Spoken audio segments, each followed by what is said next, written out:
Today I would like to quickly show you how I set up my Rockler Crosscut sled. Because all table saws are slightly different, you'll have to trim the sled after you install the miter slot rail.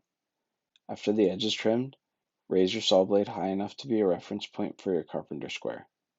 Set the square against the blade and move the miter fence to ensure that you have a perfect 90-degree angle.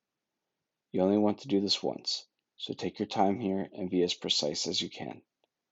Once you're comfortable with your position, tighten the set screw to rest against the fence.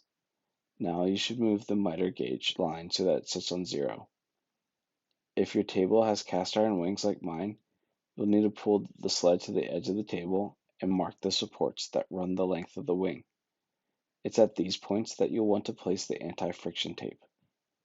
Pull the fence off so the sled can sit flat, then flip it upside down on the table and run your tape.